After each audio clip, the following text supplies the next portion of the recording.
The Addiction Podcast, Point of No Return. Hello, everybody, and welcome to the Addiction Podcast, Point of No Return. My name is Joni Siegel, and I'm the host for this podcast. My husband, Steve Siegel, is the producer. We are closing in on the end of our 5th year, and we sincerely hope that we have offered as many of you as we possibly can a message of hope and help, that those are available for you. Today's episode is episode number 258. And just a reminder to please subscribe to this podcast wherever you listen to podcasts. And also give us a good review, because then Google will find us when people search for podcasts about addiction. And also find us on YouTube. Subscribe to our YouTube channel if you like to watch as well as listen.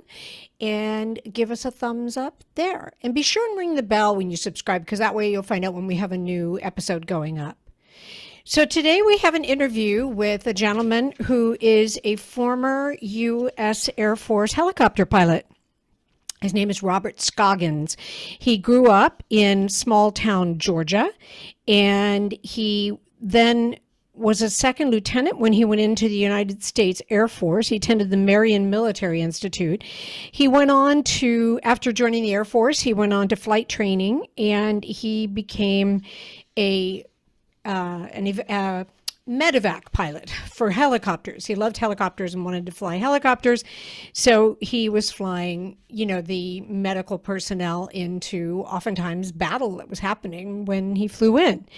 And he flew over 1,500 flight hours as a UH-1N Instructor Pilot and an HH-60G Pilot. He was diagnosed with Ptsd, which unfortunately many of our military who go off to war, that happens. But then he also had a traumatic brain injury. Both of these resulted in him becoming addicted. He later on found Rock to Recovery. And that's kind of how we found Robert.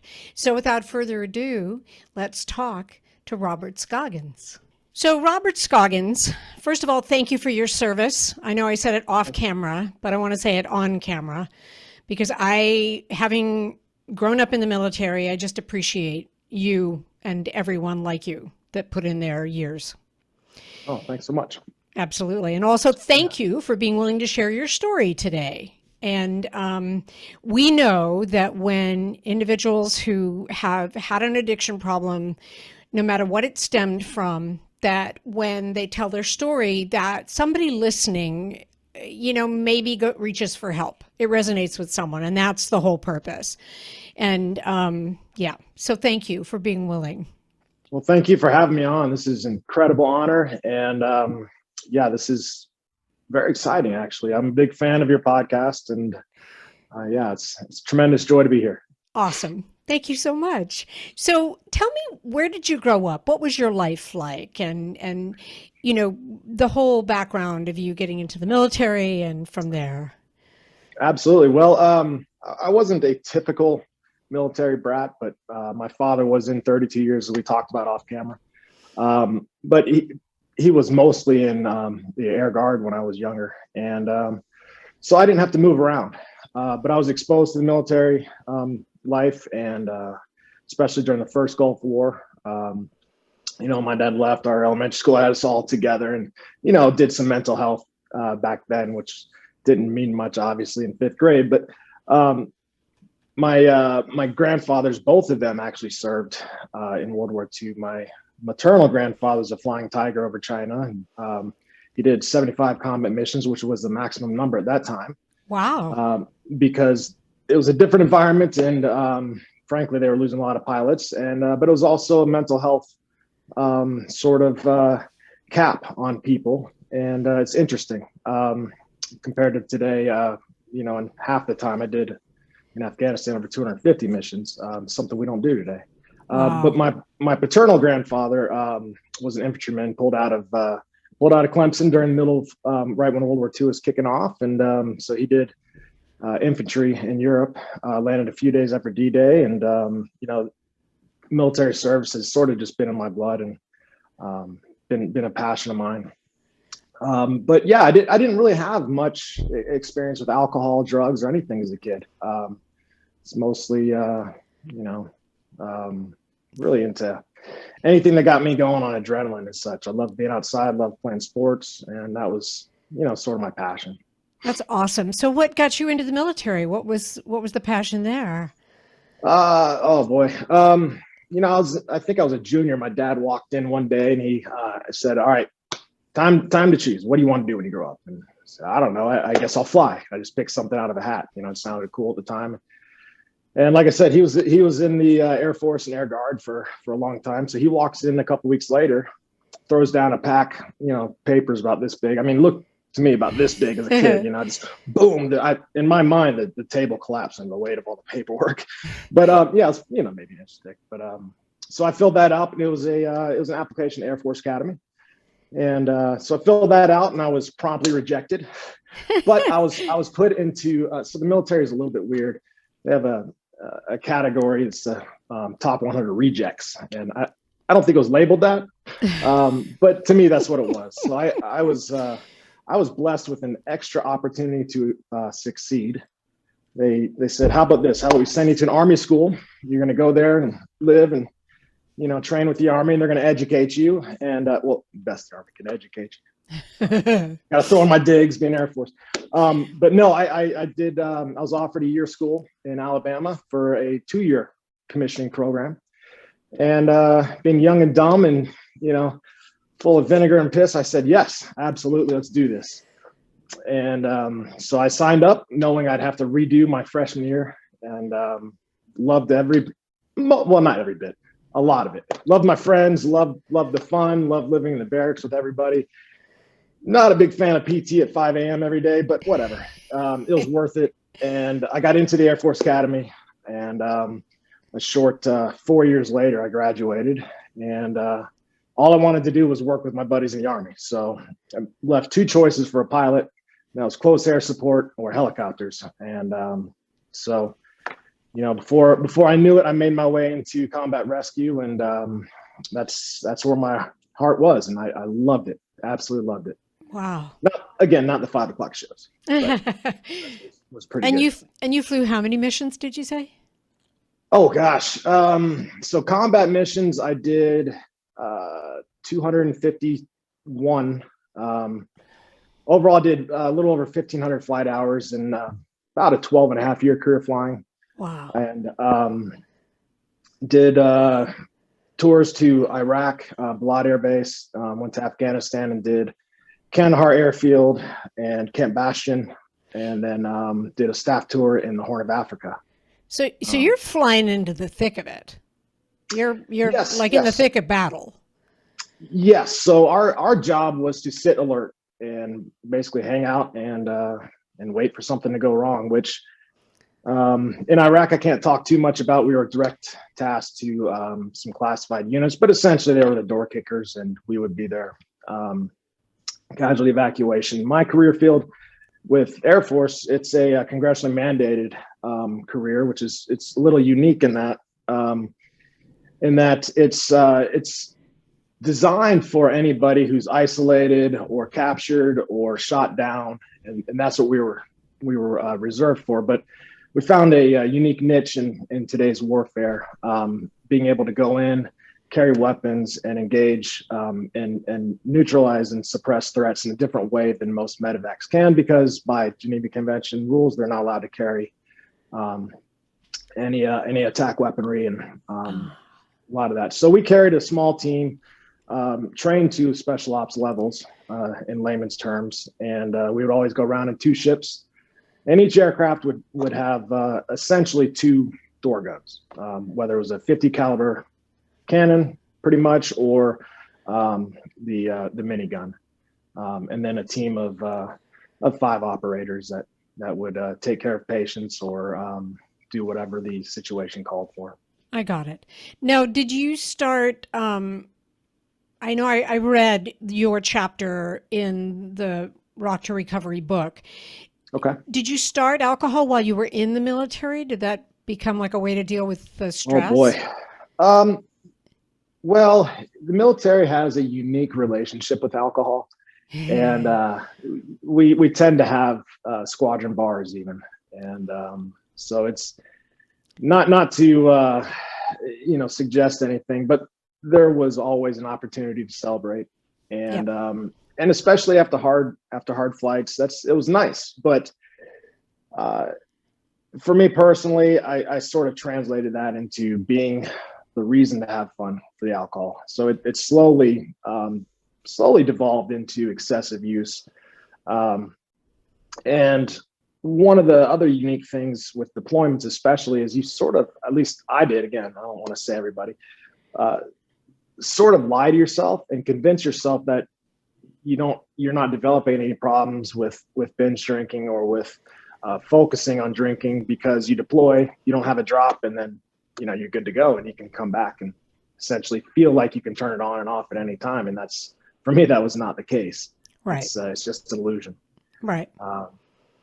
But yeah, so I found when I got home from Afghanistan, I couldn't control it, and I started a unique lifestyle that was a little bit, again, more of an illusion, where I would bounce around from one minor addiction to another, if that makes sense. Mm-hmm. I slowly became addicted to porn, to sex, to over-the-counter medications, sleeping aids, developed into muscle relaxers, Xanax, and that sort of thing. I sort of call it the suburban junkie starter kit, and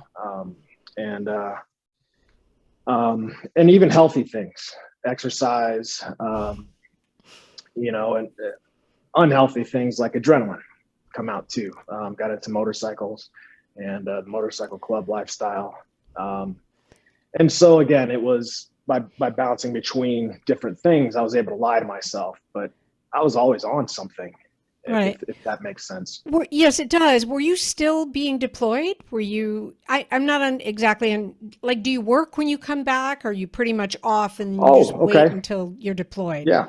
So the schedule for each career field is different, and now I don't really know what they're doing. I was medically retired in 2015. But what they used to have was a rotation cycle set up. And for our career field, we would replace ourselves. So we were actually on a 1-to-1 cycle. So it would generally be 3 months on, 3 months off. Okay. And then occasionally they would change that up based on needs. And sometimes they'd say, okay, you're staying for an extra month or extra 2 months, or, we're bringing you back early so we can send you somewhere else in a few months. Okay. And it really just depended. But what they tried for was every month that you were gone, they tried to give you an equal amount at home. I got it. That whole time at home, you get basically 10 days off work after deployments. And then it was immediately back into upgrades, into getting your flight currencies back up. There's a lot of things you can't do overseas and a lot of requirements you have to do at home. I got it. So you had continuing education the whole time you're at home. Absolutely. Continuing qualification. Absolutely. So how long totally were you in the military, Robert? I was in active duty 12 and a half years, but again, 5 years of the military school. Okay. So when I got home from Afghanistan, I was actually, I'd been to Iraq previously, came home for 92 days, went to Afghanistan, was there just under half a year, came back and had pretty big problems right away. But at that point, I was only in about 7.5 to 8 years. And so I didn't really do much as far as, going to seek help right away. Self-medicated, as you probably could have guessed from my litany of things that I slowly got involved with to keep my emotions under check and to be able to keep doing my job. But at the same time, all my issues were manifesting in my private life. Right. So I couldn't look at my kids, even a little bit.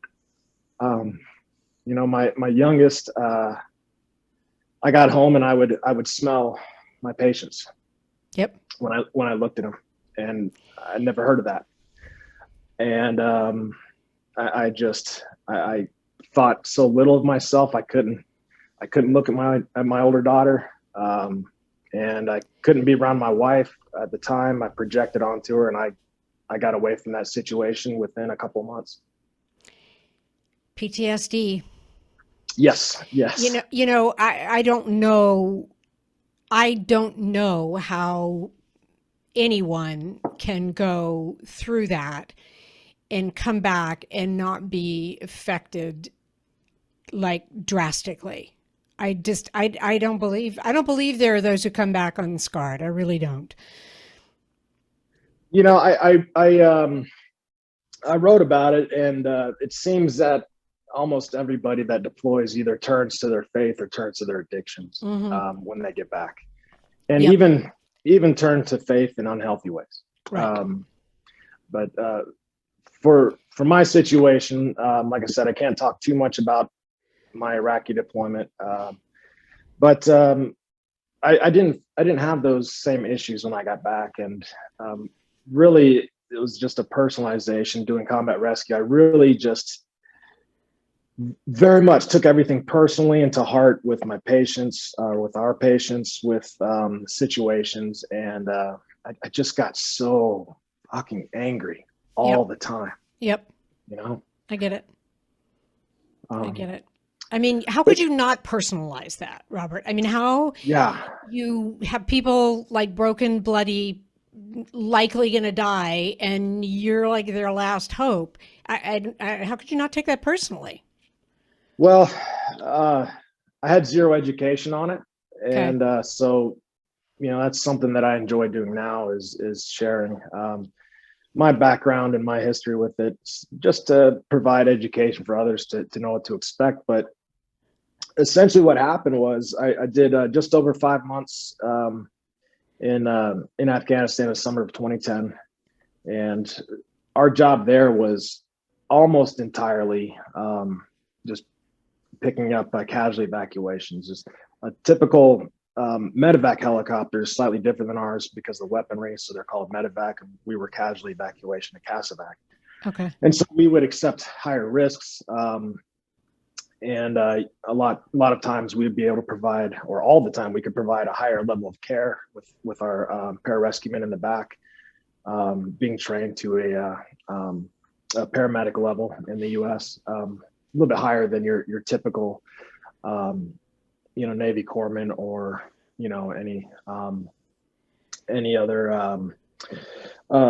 Army medical personnel, with the exception of doctors and nurses. So, but like I said earlier, we did, I believe, 221 missions in a 5-month period. That's unreal. Picked up 291, and I wasn't really ready for the type of patients that we had. So it wasn't just Allied troops; it was enemy. It was any ally of ours. It was children. It was families. Oh my God. It was dogs sometimes, and the little things stick with you. It's not being shot at. It's not shooting back. And there were times, not every time, but they would tend to be grouped into clusters where we would have to fight our way in or fight our way out, or figure out a way to do both. And we would pretty much accept higher levels of risks and didn't really have any time to talk about it. Right. Didn't want to talk about it, didn't know the value of talking about it. And I sort of internalized everything and suppressed it. Right. And I carried those patients around with me when I got home. And like I said, I just got so angry all the time. I couldn't sleep. I didn't want to eat. I projected all my issues. And I turned myself slowly into an addict.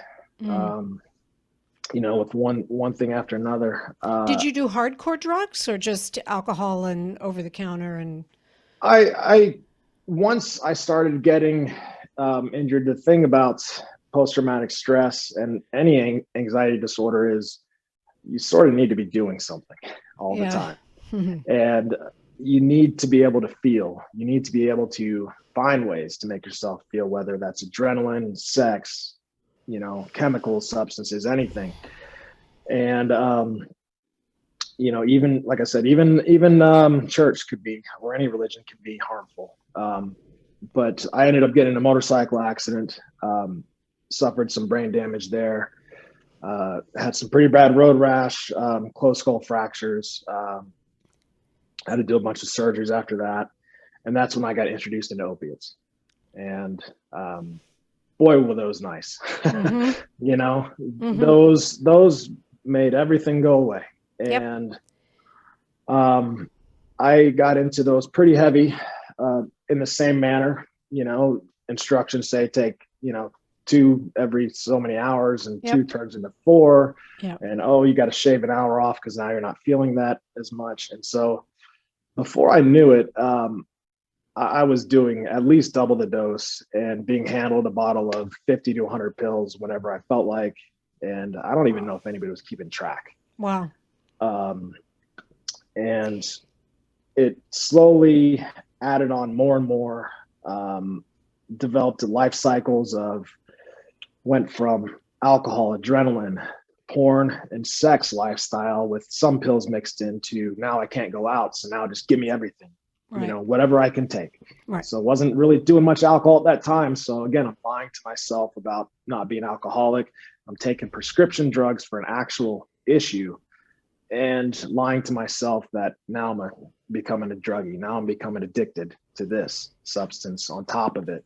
And were you still in the military? I was, absolutely. Oh, okay. Absolutely. I was. This was in, I got into an accident in summer of 2011, August. Okay. In fall of 2011, I was a full-on addict. Okay. And had no idea about it. Slowly worked my way out of that as far as getting back to alcohol to get off of opiates. Right. So I was able to lie to myself about that too, and continued one cycle after another.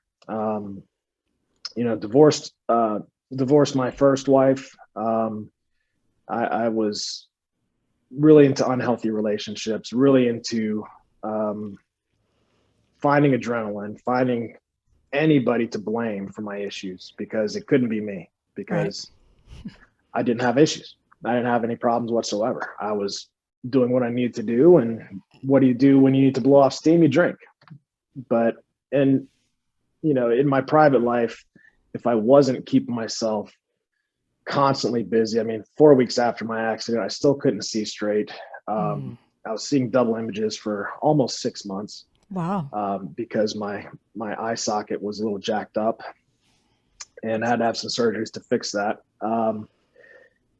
And I was, if I wasn't busy doing any impulsive, any addictive behavior or substance, actually I would have to do multiple. I would be at home drinking, looking up my patients online, and any night I was by myself, I would write my patients over and over just to find out who was still alive, not. And then after a while that I would turn to violence, as far as knocking down walls, knocking down doors, whenever I got into that same mindset. Whenever I faced those feelings that I refused to face, I would project it around me. And I really just tore my life apart one day at a time. Mm-hmm. And I went down and down that. My only goal was to keep my job and just to get my mind off of my life. I slowly hated myself more and more. I was really compounding the problems with what you're probably familiar with, secondary trauma. At this point, going into 2012, I tried to straighten my life out in certain ways. I quit the excessive porn and sex as much as I could. Married my second wife. Was able to go to Africa, and take that staff deployment. So I was doing everything I could to keep my job, but I had no idea what was going on inside of me. There was becoming an emphasis on mental health, but it really wasn't reaching me in any way. The military was attempting to take care of the problem. It just honestly takes them years, unfortunately, but they were putting resources and time and effort, but where I was at, I had no idea. Right. No idea about anything, no idea about really what it was to be an addict or an alcoholic. And, you know, I guess I'll start with for me where it starts, because this might be the easiest way to explain it.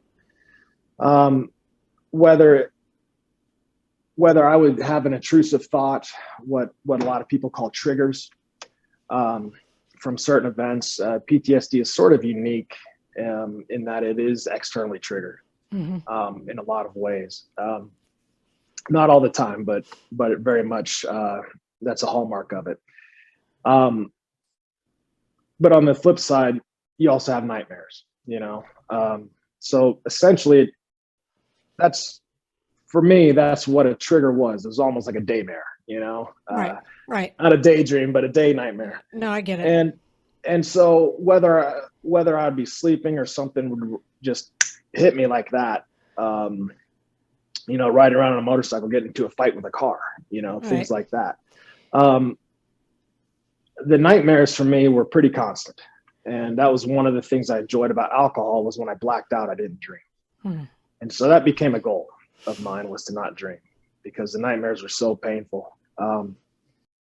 You are listening to the Addiction Podcast, Point of No Return. For more information on the podcast, or to reach out if you have a story you would like to share with us, go to our Facebook page by the same name, or you can email us at theaddictionpodcast@yahoo.com, or go to our website, theaddictionpodcast.com, or call us at 727-314-7080. And please remember to subscribe to our podcast wherever you listen to podcasts, and give us a 5-star review. Sometimes the hardest thing about getting someone into recovery is getting them to agree to treatment. Bobby Newman, a certified drug counselor with 30 years experience and an over 85% success rate as an interventionist, has created a series of 12 videos that you can use right now to learn every step to get your loved one to agree to treatment. Call 1-833-918-0008 today and say the word podcast to get a 10% discount. Or go to newmaninterventions.com and type in the word podcast for a 10% discount. This service comes with a free 1-hour consultation with Bobby. And it didn't matter if it was just a little glimpse, a little flash, you know, where you'd wake up and you just have that vision or that feeling. There'd be times, you know, one time we were circling over Cop Nolan, and it's a combat outpost on the northeast, very northeast outskirts of Khandahar, if it could be called that, of the Arghandab River Valley. And remember, you know, circling, I would get this is a pretty common nightmare for me, was, you know, just a vision of being in that position, circling, and we had an aircraft in the zone picking up a patient and talking to their gunner and their co-pilot. What had happened was they had their patient coming in, he was blocking, and the soldiers bringing them to the helicopter were blocking their 50 caliber from firing, and it was maybe 50 meters outside their doors, way too close for us to engage with the damage that we could cause to the ground troops, to our wingmen on the ground. And so in that situation, we're set up in the gun pattern, orbiting probably 100 to 115 knots, so roughly 120, 130 miles an hour-ish, at 50 to 100 feet in a gun pattern, just trying to make any noise because we couldn't engage the troops coming at that were pretty close to our wingman, and that was in the landing zone. So we just started shooting up an empty field behind them, you know, and getting engaged there. And so, you know, that's when you wake up. Yeah. Just that flash of like, fuck, like, Yep. Yeah, you know, Wow. just I don't care. Just do something. Shoot grass. I don't give a shit. Just, Yep. you know, I don't care if you have to go pew pew. Like, just fucking make it happen. You know, like, and it was that terror. But my most common one, it's a little bizarre, and I think it's the first time I've talked with a lot of docs and counselors about it. It's the first time I really connected with with one of my patients in a very weird way. But we were climbing out actually 2 weeks earlier than the last mission I was talking about, and we had our the one patient in our wingman. I pushed him out front so they could get back a little faster. The patient was crashing. It was a category alpha patient, which meant our requirements were to get this patient to the hospital within 1 hour of being notified. So we're doing everything we can. We just picked him up from the zone. We were our wingman was shot at coming out of the landing zone. But for us, it doesn't matter. Just get the hell out of there. Our goal is the patient, not the enemy. So we left the ground team in the zone dealing with their engagement and trying to get back, crossing the river about 2,000 feet, climbed up so we wouldn't be shot at anymore. And all of a sudden, our flight engineer on the right side, he's manning the gun on the right side door, essentially, just screams out, just holy shit, we got a huge explosion right side for 3 miles. So we look over and there's this huge plume of smoke coming up, about 1,000, 1,500 feet this moment. And then I'll never forget this. The ground commander comes out, and you don't normally, on an encrypted radio, I've never heard anybody scream, never heard anybody cuss, but he just shrieks and sounded like an animal about to be killed, if you've ever heard that noise. Wow. And he screams, "Get that fucking medevac back here now." And just that. Wow. That was one of the worst. Looking back, it just, I don't know why, but it was just so surreal. You just didn't hear that. Yep. And so I immediately banked us over hard right. Pedro's hook right, 27055 had the lead in the descent. Bottom out my power, called a collective in the helicopter, and we just start immediately falling, maintaining 120 knots. Our wingman comes back and says, "Negative, request RTB." And my buddy Chris is like, "These Scoggins, this guy's dying on us. Got to go." Okay, clear to strip. So we press in single ship. At this point, going in single ships, like we got to figure out a different way. So immediately just bank the aircraft over and start a little more of a circling descent and try and provide any misdirection as far as which way we're coming in. It was so hot, we didn't have a choice. There's only one way in, one way out. And so now this is the third time going back into this landing zone. And every radio's blowing up. We got, my gunner's in the back talking to our operations desk. We got the other pilot, Dee, sitting next to me on the right, and she's talking to the ground team, just going at it. The PJ team in the back is getting their stuff ready again to get back into the zone, and everything's just going off. And so I'm talking, just finishing up my conversation with our wingman while the other pilot's coordinating, and she's sitting there just calling out. To believe it was Long Knife was a call sign of the gunships overhead that were backing us out, or backing us up, excuse me. And so, she's sitting there calling up Long Knife. Pedro split in single ship. Pedro 55's inbound. We're 2 minutes out from the landing zone. Request you maintain 500 feet and above. We'll be 500 feet and below, approaching from the north. Break calls the ground commander. Pedro 55, 2 minutes out. Request patient missed. Stands for Mechanism, Injury, Signs, and Treatment, MIST.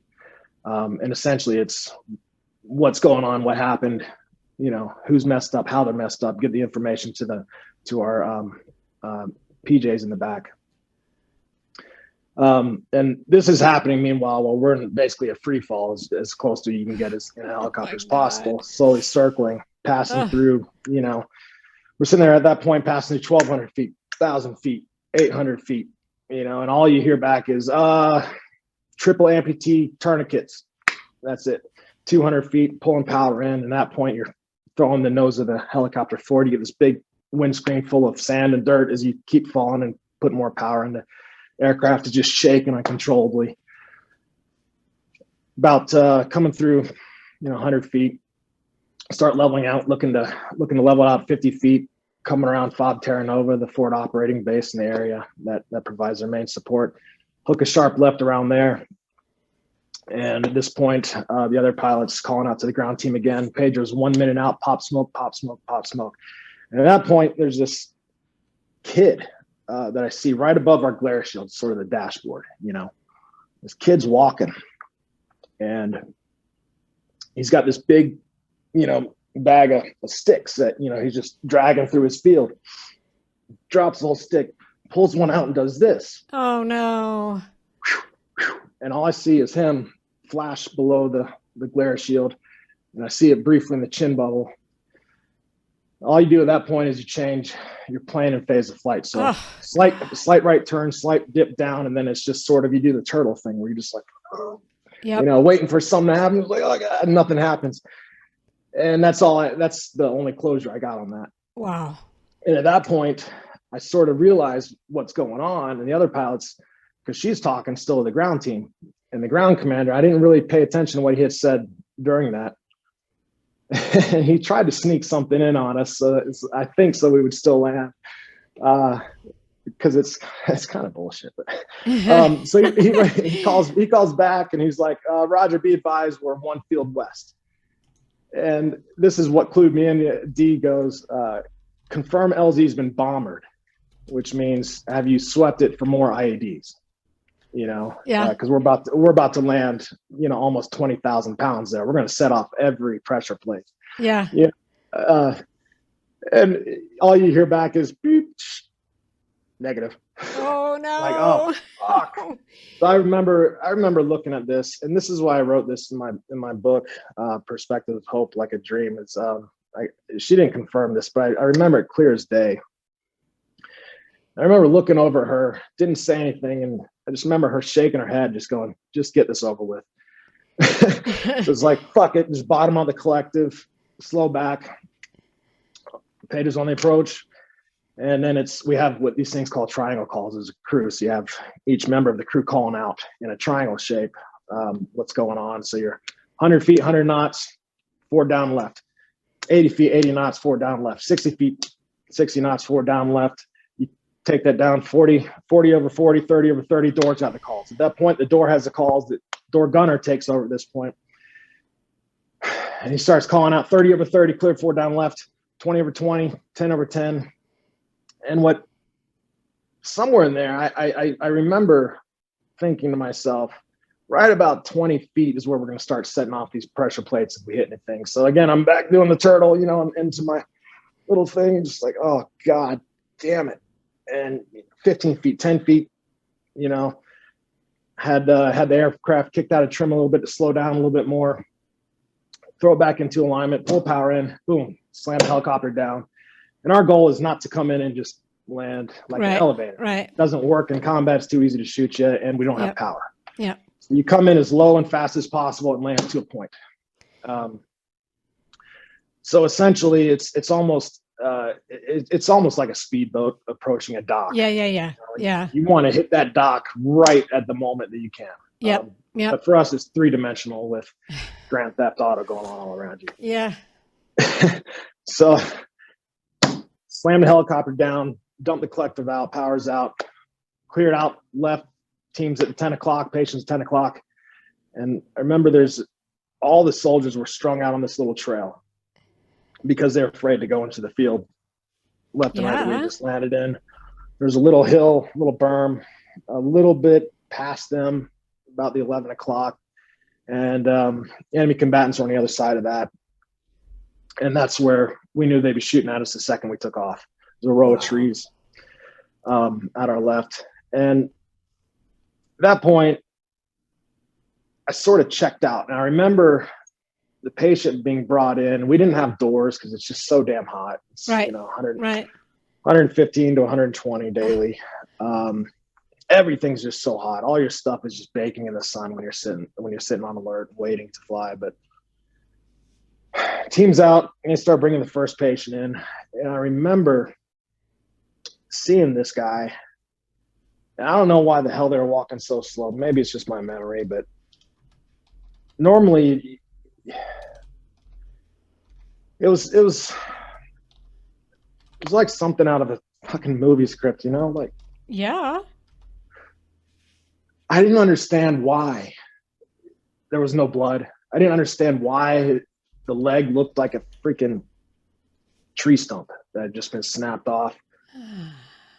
One of his buddies came running up and put his boot, dropped that on the stretcher with him right as he's walking past my door. And there's a second patient right behind it they're bringing in now.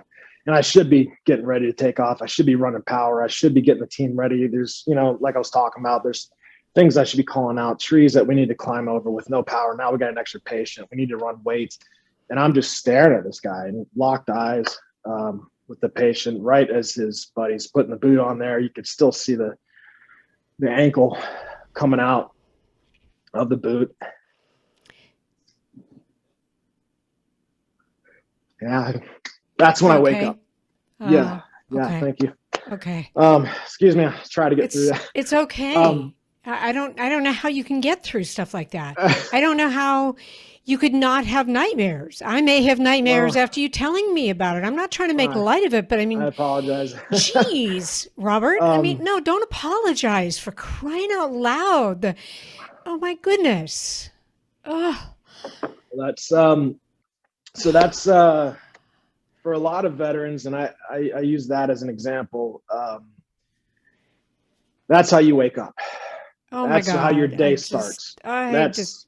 That's how Tuesday starts or Wednesday starts.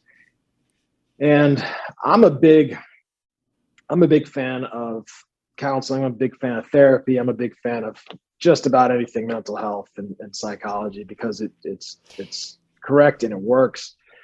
And I'm a big subscriber to relational frame theory, which is what cognitive behavior therapy is based on. Okay.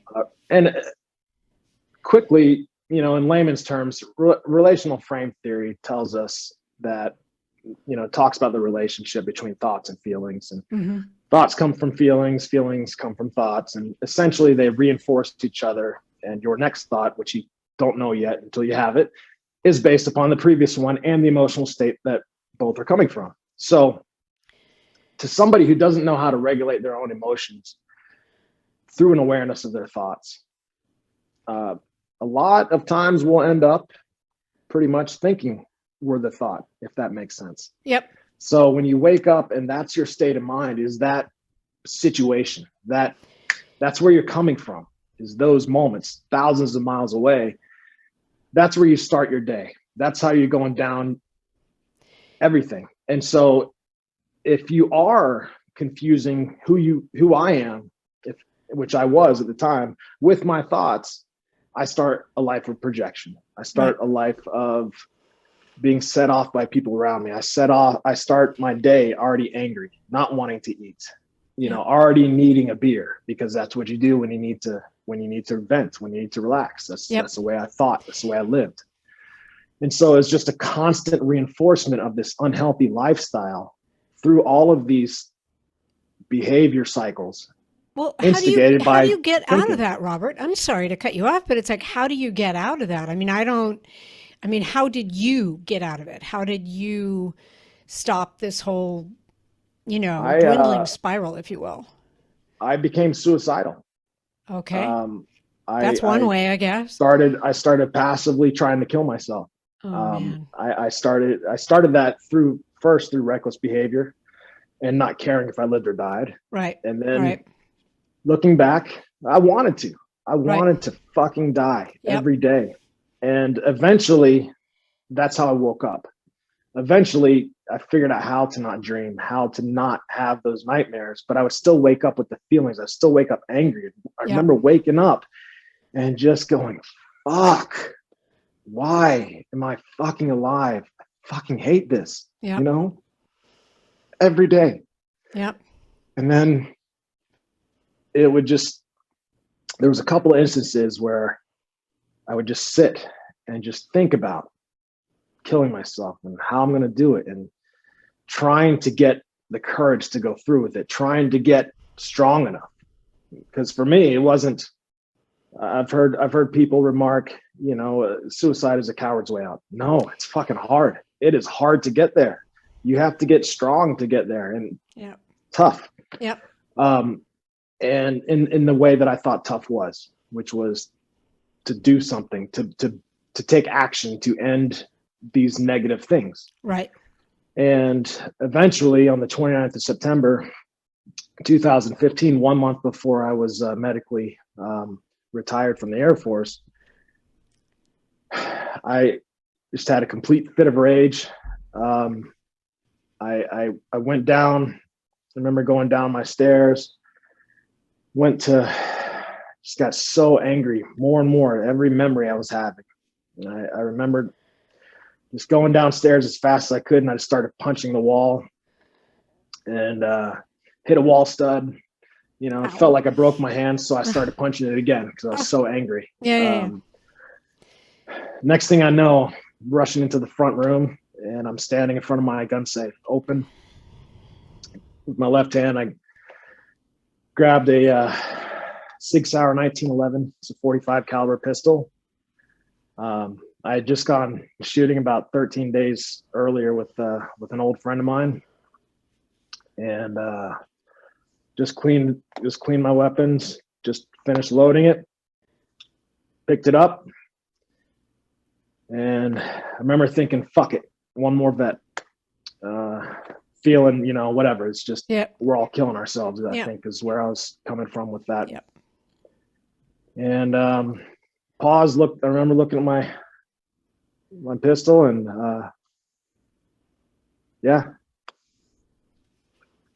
put it to my head and pulled the trigger. I still don't know why it wasn't loaded. And it was, because you weren't supposed to die, Robert. Yeah, I suppose. Who knows? No, you weren't. I mean, look at what you're doing now. We can segue into Rock to Recovery when you're ready, but look at what you're doing now. So, well, in that moment for me, I had a different kind of flashback than what I talked about earlier. And I sort of went through, not like what I've heard other people necessarily describe about it, but it was more like almost like a mural that I was seeing. It happened just in a flash, and it was more like an epiphany style feeling where I was able to sort of see like these different areas, examples of these patterns I was living, examples of what was going on, and that moment is actually what I ended up writing about, and I turned into my book that was published in 2019, titled Perspectives of Hope. Yep. And that was my first experience not being those thoughts, but sort of being the fly on the wall going, oh, look what this guy's doing, meaning me, look what I'm doing. And it was just in a flash. Wow. So you could pull away from it, at least for the moment, and know that those were that moment. Thoughts over here and not you. Yes, ma'am. So at that point, I didn't want to kill myself anymore. It was very surreal. It was just sort of like, oh, okay, I'll just put the gun back and shut this, and I guess I'll go to the hospital. Went to the hospital, and I was seeing things and people in a different way, and things were just so funny. It was just amusing. I don't know how to say it, but oh my goodness, it was. I didn't know how to change my life at that point, but that was what made me just go, I gotta change. You had the need, and you could then figure out the how. Exactly.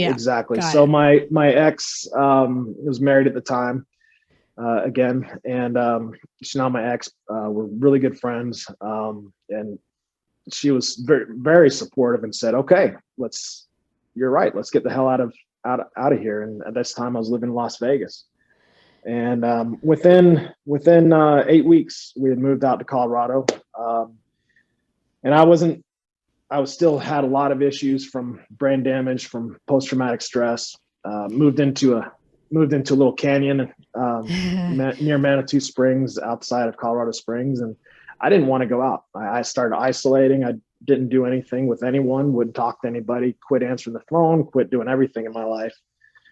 And And for a time, my ex had to take over everything in my life. Finances, food, everything. I quit on everything. I over that past year, I'd gone down from, oh gosh, well over 240 pounds, almost 250 pounds. And I think I was around 160 at this point. Wow. How old were you, Robert? Oh gosh, 35. 35. Yeah. Trying to give me a math test right now. Yeah, sorry. I'm gonna have to call my kids for help. But after I sat there doing nothing, I had sports injuries. I still had a lot of stuff going on. I actually had a staph infection for 4 months, shy of 2 years. Oh, I read that. I read that in the book. Okay. For those of you who read the Rock to Recovery book, Robert tells his story, and that was pretty gnarly. Yeah, that was a fun time. Who doesn't love a good MRSA staph infection? But surprisingly, that wasn't my biggest problem. That wasn't even my biggest threat to my life. I was.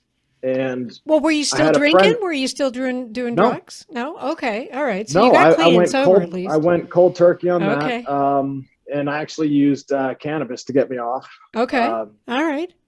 And which, full disclosure, I still use it especially for sleep aid. But there were times where, I've struggled with it in the past because it can be very helpful, but it's also very addictive in strange ways. So it's something that I had to learn how to not go down an addictive behavior with. Yep. But I was introduced to Rock to Recovery through the Air Force Wounded Warrior program, the DoD, not the nonprofit, not Wounded Warrior Project, who's amazing nonprofit, amazing organization. And I talk about the help I've gotten from them in my book. Love supporting them. I'll throw their name out anywhere. But the Air Force Wounded Warrior program is actually a DoD office in part of the Air Force. Each branch has their own equivalent, and I was introduced to them through a friend who called me up and said, "Hey, I want to fly you out for this week. I want to bring you in, and it's a care event, and we have all these programs lined up. Have this and that." And I cut them off, and I just said, "Dude, if it wasn't you, I'd hang up on your ass. I don't want to hear a thing about the Air Force. Fuck the military. Fuck the country. Fuck everyone. I don't want anything to do with it. I hate everyone. You don't get it." My wife at the time was on the other line talking to someone else going, "I hate him. I'm leaving him. I'm divorcing him now." And this was 2016. So we're not making it, by the way. Yeah. Well, both of us were talked into coming, and thank God.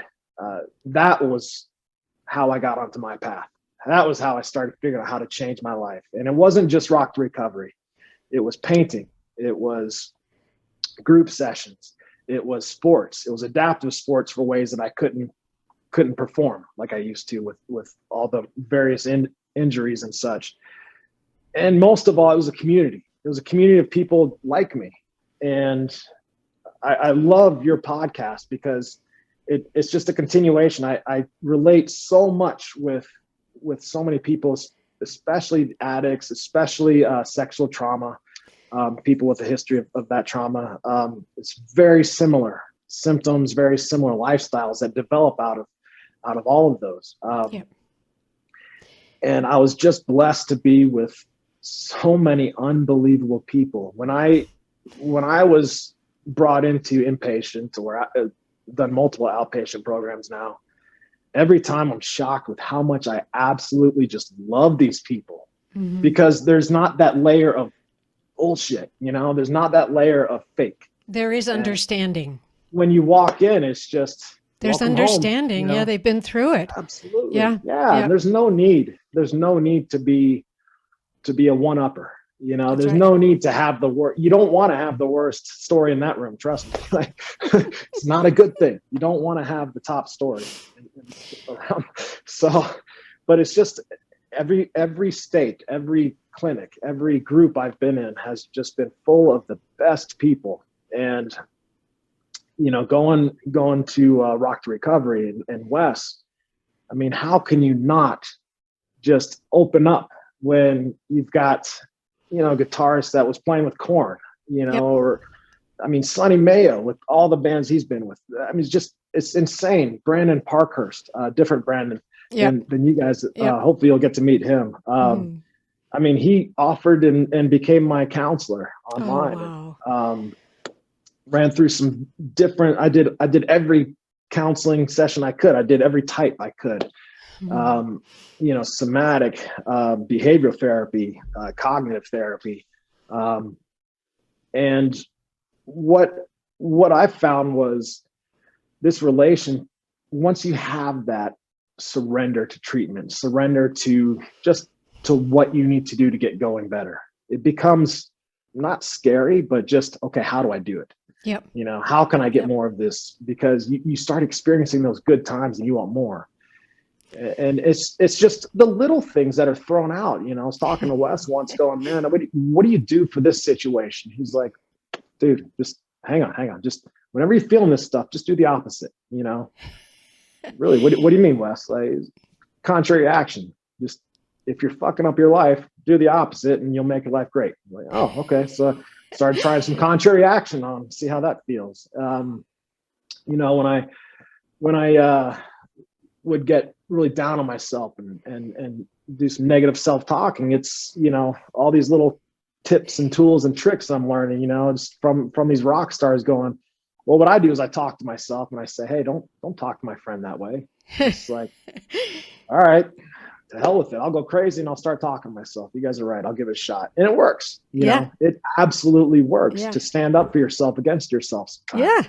Yeah, because usually you're your worst critic. And so if you can say, hey, I'm not such a bad guy because look at what I did yesterday and look at what I'm going to do today, Yes. And it's not just that. It's just the little things also. It's how do you get out of craving alcohol? Well, I've talked to one of my buddies was like, I found that smoking cigarettes is a lot healthier than that. Okay, great. Good point. And so you have those, it's not that you want to become addicted to cigarettes, but it sure is a lot healthier and it's a lot easier to get out of that mindset with the extreme substances, with that extreme behavior, with having your life, having relationships focused around, sex or really anything unhealthy. In that manner, objectifying your partner, I guess is what I'm getting at.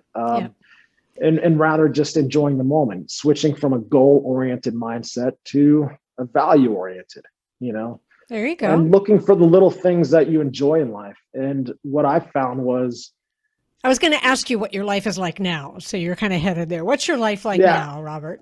Oh gosh, I'm just a taxi driver for my kids. So, but I can relate to that. I'm a taxi driver for my grandchildren. There you go. Well, I need to hire you. They don't have too many grandparents out in Denver, but no, it's oh boy.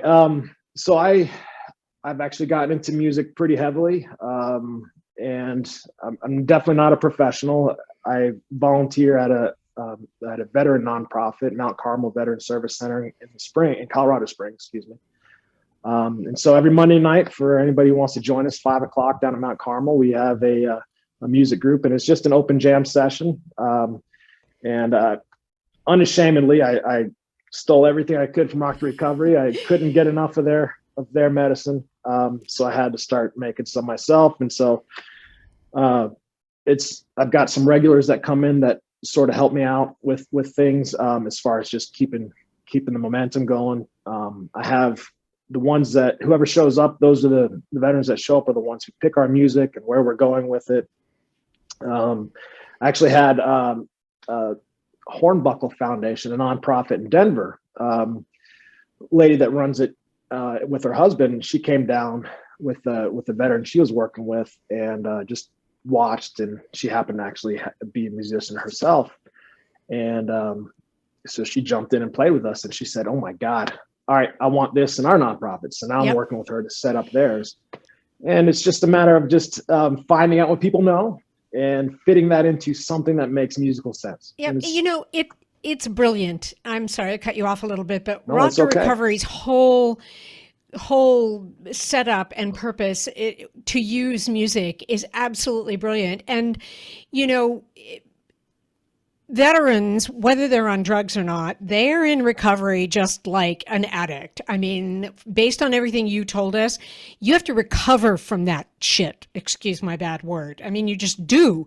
And so music, I mean, what a great way to work on that, you know, and to get into Absolutely. that, you know, or painting, as you said, or we've had addicts who write poetry, you know, it's, you have to find what's going to help you in recovery. And I just think what Wes and Constance and you and Brandon and these other guys are doing is just unbelievable in terms of helping people. And if it can get replicated in every single city, boy, I hope so. It's needed.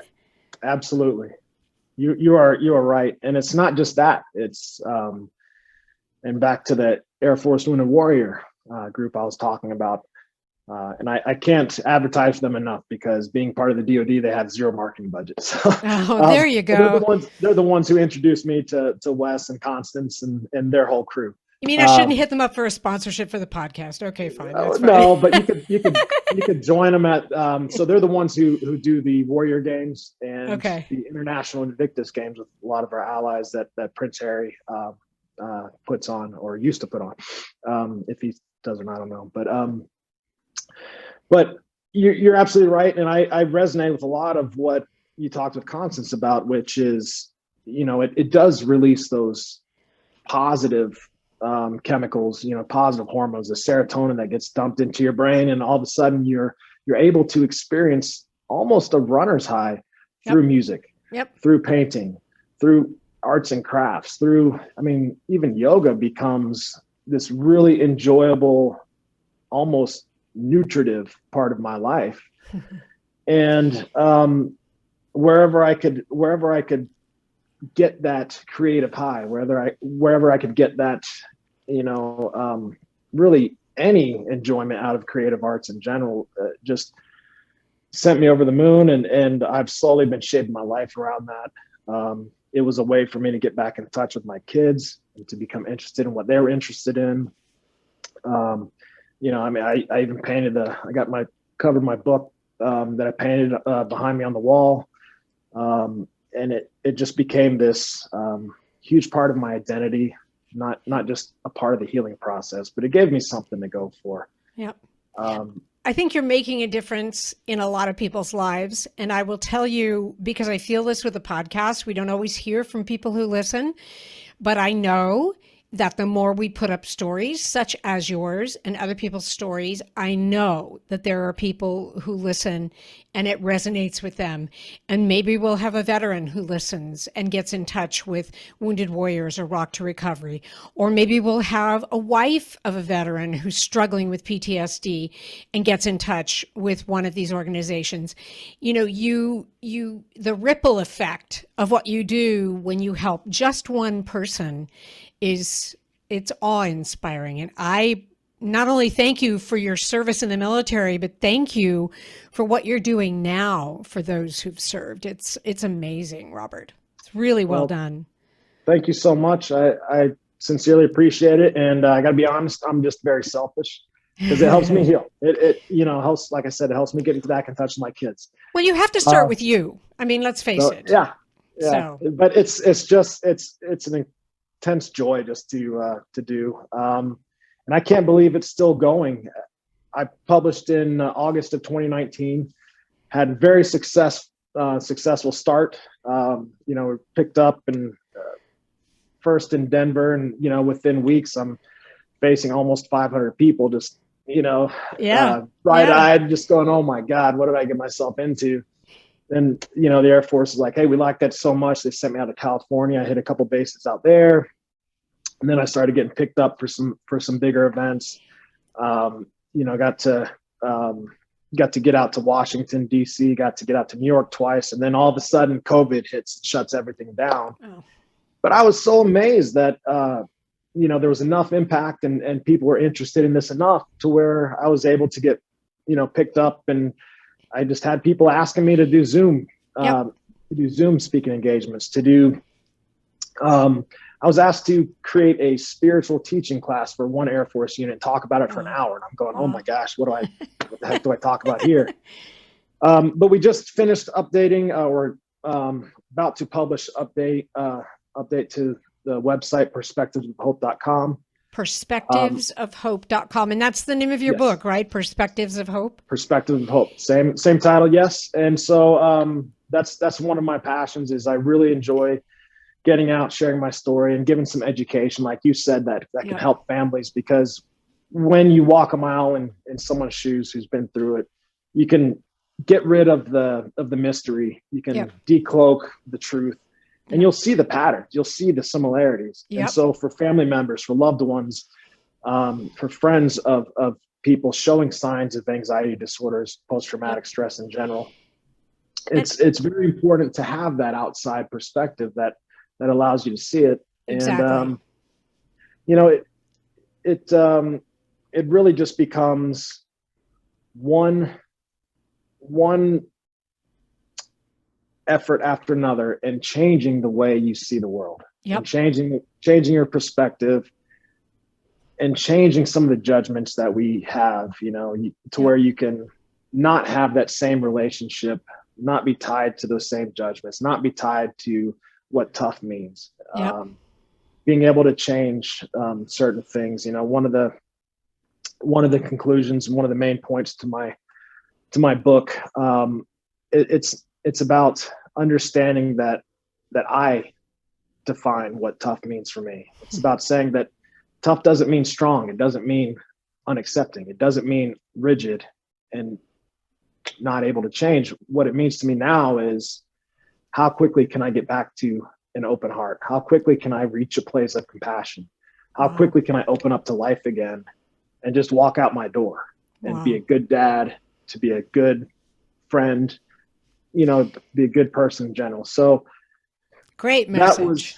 That was essentially my lesson, my life lesson from all this junk. Great message. Robert, thank you so much for talking to us today. I mean, that's a great message for everybody. And I just know that your story is going to resonate with someone who maybe thinks that nobody really understands how horrible some of the things they've experienced has been, and you understand that. And anyway, thank you. Thank you for being with us today.